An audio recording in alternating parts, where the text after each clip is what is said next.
And that's why some people criticize, for example, like the Artemis program. They're like, well, why don't we just go back to the moon the same way we did with Apollo? Yeah. It's because the goal is not actually to put someone on the moon. The goal is to develop new technology, to develop new science, and to overall like improve the technological level of the US and its allies.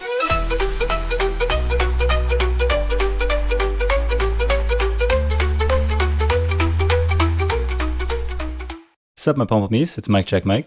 Hi, this is Eugene. Hey, it's Jonathan. And today, for a big question where we take on challenging and conceptual topics, I'd like to talk about whether space exploration is really worth the cost. Now, there's a lot of cool different missions going on when it comes to space, and also some criticism that comes along with that. So I really want to kick off this discussion with sort of one recurring theme or question that we hear a lot about, which is, should we be focusing on fixing Earth's problem first before we spend millions of dollars or billions of dollars in space? It's an interesting question to think about, because I think if one were to phrase it like that, it makes it seem like all of Earth's problems can only be solved on Earth. I can see one argument where some people are like, we have a huge global warming issue, and people are polluting the Earth. So if we don't fix that now here, what's stopping humans from littering Mars or Venus if we decide to go there?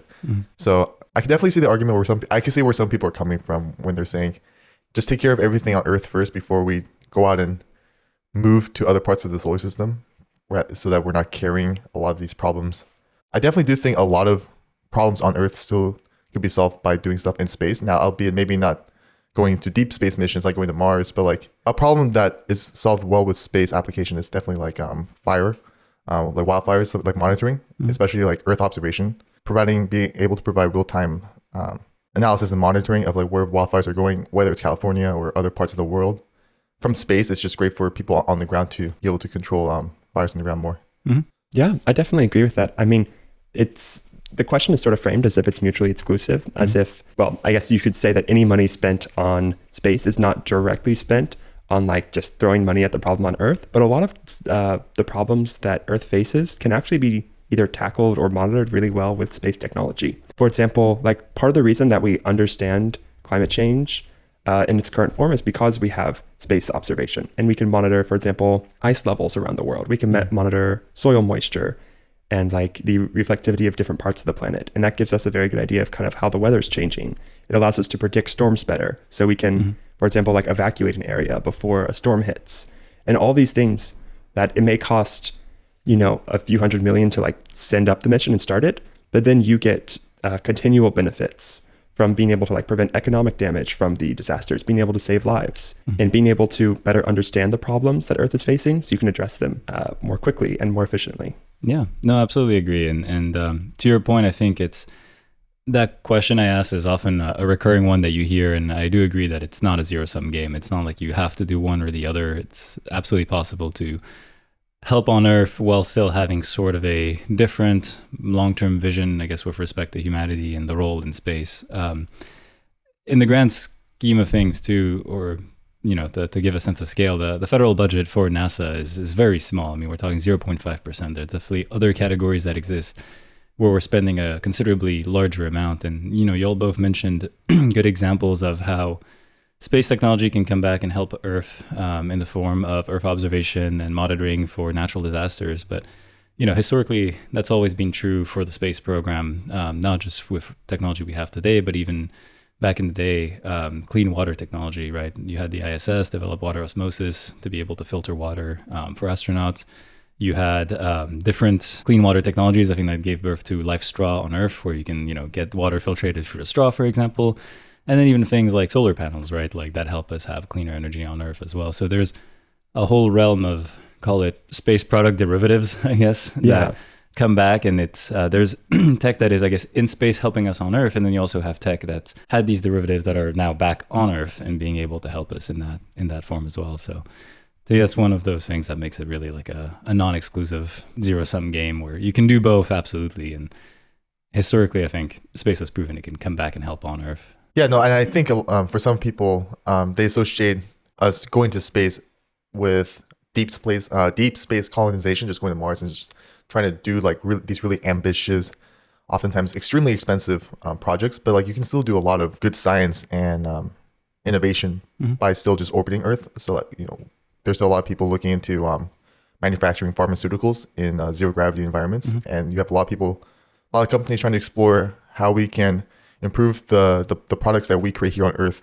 that improves the quality of life. That raises a good question too. And sorry, I didn't mean to cut you No, off that's there, fine. but because you mentioned the scientific aspect of it, and that's often sometimes maybe another criticism that people can have on space expenditure is it really about scientific progress, or is it more about geopolitical tension? Because a lot of those programs are spearheaded by governments, at least traditionally. Yeah, I think it's a good question because space is certainly a way that countries will compete with each other on the geopolitical stage. And personally, I think that's a preferable form of competition to, say, war, and especially in the case of the Cold War, nuclear war. Fair point. But it's, oftentimes in order to win these sort of geopolitical competitions, like the countries, they have to develop new technologies. And like you said, a lot of these new technologies filter down to, consumer products, to other industries. And also you're developing in this process a highly skilled workforce that's able to potentially branch out and tackle problems in other fields. And that's really useful.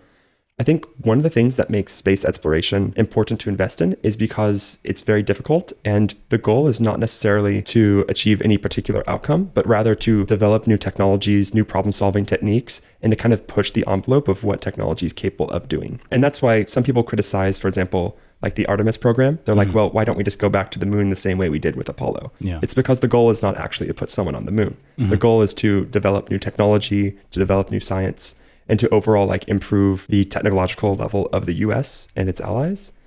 So you can frame that in a geopolitical way, but I think it's important for society as a whole that these missions are ambitious and that they are doing something new. No, and I agree with you. And I think simultaneously it might be true that, governments do use space programs to show off power, but at the same time, it helps both, I guess, domestically. You create jobs, like you said, high-skilled jobs. I do think that kind of transcends national borders, where when you look at NASA, for example, it generates interest in STEM across the world, not just within the US. And I think that's important. You also typically, you do have that aspect of competition that fosters technology or technological development. It's better than war. But then you also have a lot of these projects really, partially because of the scale of it, are international collaboration. So even though they are, essentially run by governments, when you look at Mars 2020, for example, and the instrumentation, a lot of it comes from Europe, even though the rover comes from the US. You have the ISS, which is an example of collaboration. And then you have a whole bunch of telescope projects on Earth, looking up, but that are also international collaborations. So even though, interestingly, a lot of the space programs are led by government, I still think it probably is one of the most collaborative fields when it comes to science. There's other fields, of course, where there's a lot of collaboration, but particularly in space, and again, maybe it's due to the magnitude of the projects, you see a lot of that. And to me, that's kind of one of those markers that it is about the scientific progress and not just the sort of geopolitical landscape alone. Space on its own does provide a really great opportunity for college students and universities to be able to create their own instruments that do go on those government missions. So you have like the Mars rovers, or you have satellites that have university procured instruments that go on those systems, and those instruments just a great opportunity for undergrad students to learn the engineering process and apply what they're learning about spacecraft systems engineering, all the different subsystems, and be able to have a real world application on that. So the science itself with space exploration isn't just like the immediate science that you gather from the satellites on the mission, but it's also just the whole engineering process. I think the development until launch. Yeah, absolutely. It's everyone involved, and whether it's the vendors that are making more at a industry level, or students in universities, and again researchers kind of partaking. So this is maybe an interesting segue into another sort of one of those criticisms you have of space expenditures and space exploration. It's really a question of who benefits from the space exploration. Is it the public in the end that benefits from that? Or is it just a bunch of billionaires having fun in their playground? Yeah, I think it's an interesting question to ask, especially because you have increasingly very wealthy people going into space. You have SpaceX, Blue Origin, these people who got rich in other industries are now using that money to fund space efforts. And they often talk about goals such as colonizing other planets. It's interesting to look at because there's sort of this divide between publicly funded space exploration and privately funded space exploration. I think one kind of key difference between them is that while publicly funded exploration, the goal is sort of its goal is research and development. Privately funded space exploration is about exploiting existing technologies and sort of either making them cheaper or just going for kind of not the low-hanging fruit, but things that are technically sound, that have been done before, and just scaling them up to hopefully make a profit off of it. Both are useful, but I definitely think that it's that first category of publicly funded space exploration that kind of drives the public's imagination and kind of like inspires people to go into STEM or specifically space. When it comes to benefits, I mean, there's an enormous number of technologies that have direct impacts on our daily lives. Of course, GPS is probably the most obvious one. I mean, that's something that is available to everyone for free. It's, funded by the US government, even though it's, available around the world. And likewise, anything related to climate science or natural disasters also benefits the public, related to agriculture. I mean, there's so many technologies that have directly impact the public, and ultimately all that money spent on public sector space exploration, it filters down to like manufacturers of like components. It filters down to the engineers that are making things. Like, that money doesn't just evaporate or just get just launched into space. It stimulates the economy here on Earth. Yeah, and I just want to add on to what you were saying, Jonathan. I think a great example is SpaceX's Starlink as well, where sure, SpaceX makes a lot of money from selling the Starlink products, but really it's Starlink provides internet for everyone around the globe, and especially in regions in the world that are underserved in terms of internet access. So that's one example where space exploration does benefit the public. Of course, it's based on a capitalism model, but so there are companies that do make money, but it's for the benefit of the greater majority of people, the customers. Yeah, and to your point, Jonathan, I do agree that it's maybe a little easier to see how a government-led space exploration sort of sparks that curiosity and is in the interest of the public with new tech developments. But to the point you made, Eugene, earlier, and I guess both of you made, by lowering the cost, you're also making space more accessible. And I think mainly what I have in mind is lowering the access to space, for example, more on the launch vehicle side, where now you can have universities partake and launch the experiment because it's now, within a much more accessible, or it's more so within their budget, or at least more so feasible to launch whatever experience they want. So it holds true like at the industry level of the public interest, and then also at the educational side. But also, I think one thing to keep in mind is a lot of the technology, when it first comes out, I think seems elitist by nature. And if we kind of go back and we look at history, think of aviation. I mean, at first it was luxury travel. It was only for the rich. Not everyone could afford it. You then had smartphones, when you think of like the old, was it like the BlackBerry, like PDAs, like public assistance that you had, that was also kind of a very elitist item to have. And eventually the price started dropping, and now we all have smartphones in our pockets for most of us. Same thing with laptops. Initially, it was kind of a luxury item, and now, it's a very sort of common item, household item. Examples go through and through as well. EVs, eventually electric vehicles, also at some point were this sort of like more snobby. I think when the first hybrid came out, like the Prius was kind of a very snobby thing to have, or it was a sign of social status, and now it's a much more common vehicle if you look at just EVs across the board too. So I think it's part of the cycle of life too, and maybe now it's space's turn where you do actually have a bunch of rich people going to space, right? So I think it may be, that aspect may again be true, while simultaneously having some good that it is lowering the cost, that it can be more common for all and then more accessible for all, and maybe it's part of that cycle. Yeah, that it absolutely. goes. I mean, there's a ton of universities that are launching CubeSats, and in large part that's because of like there are these like ride sharing essentially systems for rockets, and that the overall price to launch something into space has dropped dramatically. Yeah, absolutely. Even student groups, when you think about them making rockets or other things, a lot of times it's enabled by industry having excess material that they donate, and they only have that because there's been investments, and they're building more and more, and there's sort of that trickle down, I guess, economy. Not to go into Reaganomics, but there's sort of that trickle down of materials and other things that then help student groups achieve their goals as well. So I think this maybe is a good segue into maybe an obvious question of if, let's say, after all this discussion we still wanted to stop funding the space program, what would we be losing? And we touched on some good points, but maybe it's a final circle back to see, so we can have our peace of mind. Yeah, I guess there's two sort of scenarios. One is you stop all new developments while maintaining existing infrastructure, and the other is you say we're done sending stuff to space. And if you were to do the latter, then society wouldn't necessarily collapse, but it wouldn't be great. I mean, there's a lot of infrastructure that we rely on in space, from GPS to Earth observation to communications.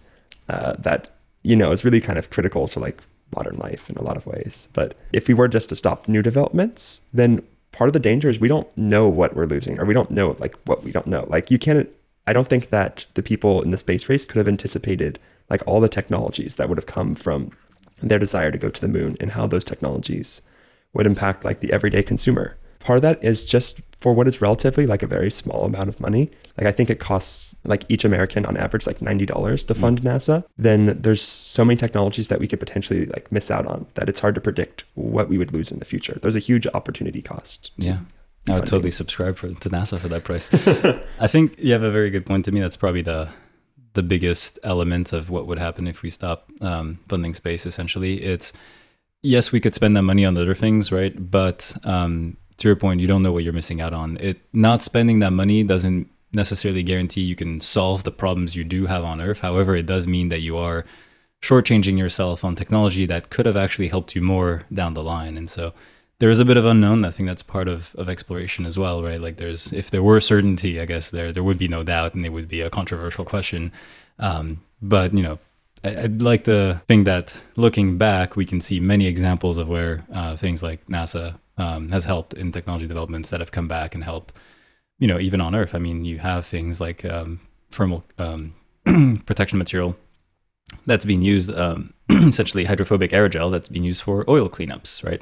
So you have a ton of examples of different pieces of technology that come back and help. And had they stopped investing before that came out, well, they wouldn't have necessarily stopped oil cleanups, but they would have missed out on a convenient technology that can really help make a difference when it does happen. So, yeah.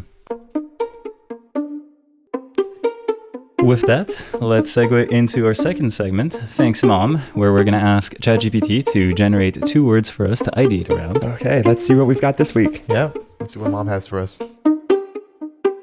All right, this one might be fun. Bubble anchor. Bubble anchor. Bubble anchor. Did we have anchor in another one? We're checking. No. Yeah, they're starting to blur. No, we did talk about anchors. We talked about anchors for That's what happened. the Whisper Okay. Anvil.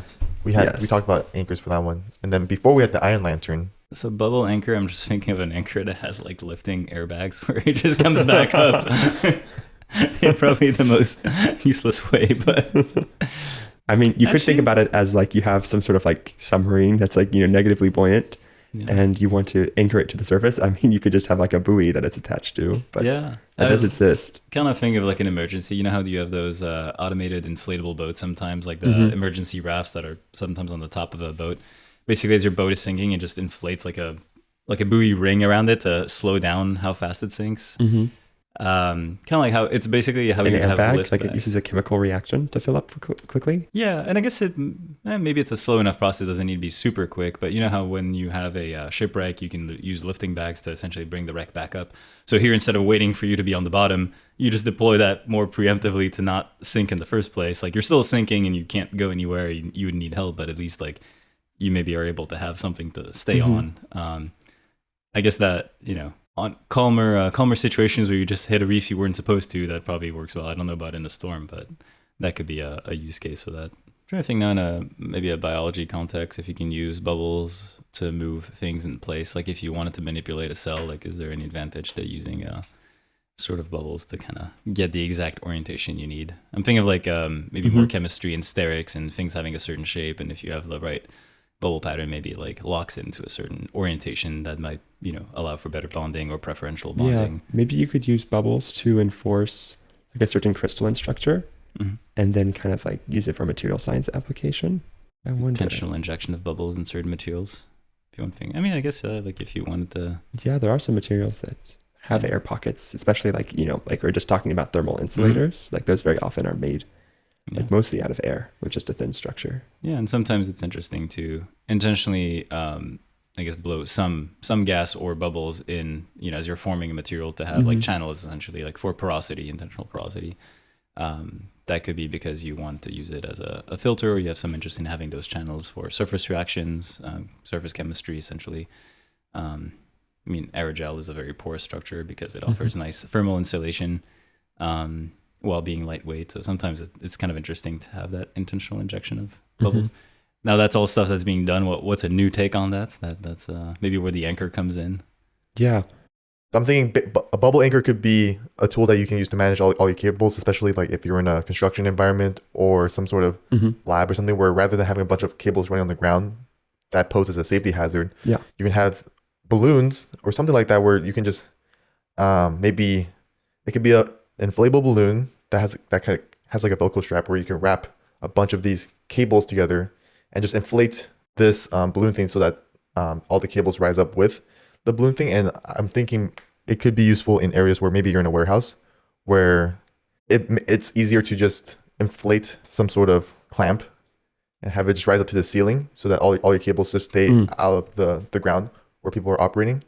Or if you're in a small office space and you don't want to like damage the ceiling with like hooks or tape or So it'd anything be like like a that. floating anchor kind of? It'd be like or maybe a sleeve that you can slide multiple cables into, and then you can inflate it, and then it will become either like neutrally buoyant in the air or positively buoyant. I mean, as someone who's worked on like, data center where there's lots of cables, that's something I would have appreciated in the past. I feel like where cable management is a problem, and oftentimes it's more convenient to have your cables up in the air or, realistically on shelves that run above all your servers rather than, just draping or on the floor. I could definitely imagine that being a little bit easier to manage. I've been in labs where they have like electro outlets running up across the ceiling and they have it drop down rather than on the ground. And so I'm thinking like in a warehouse that might be impractical to try to rig something like that or up. If you have to move the cables around while they're still connected, having like a bubble anchor would be better than having like fixed mounting points because then the cable can't, move. Like if you have to bring it from, like, let's say you have a computer that's plugged in, you want to pick it up, move it across the room. The bubble anchor would be able to kind of slide freely along the ceiling. Yeah. And it would be more compliant than say just like a hook or like a pulley. Yeah, otherwise you need like a 2-axis sort of like rail system that you can like move around, and you'd have to manage that cable somehow. Yeah, maybe the bubble anchor can take care of that. Maybe it could be like a type of adhesive that you can like spray onto a surface, kind of like bubbles. Yeah. I wonder if this would be useful. Like I'm trying to think of like, I'm specifically thinking of the way that when a bubble hits a surface, it creates kind of, like a hemisphere shape. I was thinking maybe you could have like a type of paint that like, it forms bubbles and then it can like rise up and maybe paint the ceiling more easily. But of course you have to worry about splashing back down. That doesn't seem quite as practical. Or maybe if it's a more viscous material, it could be sort of like a glue or maybe a sealant.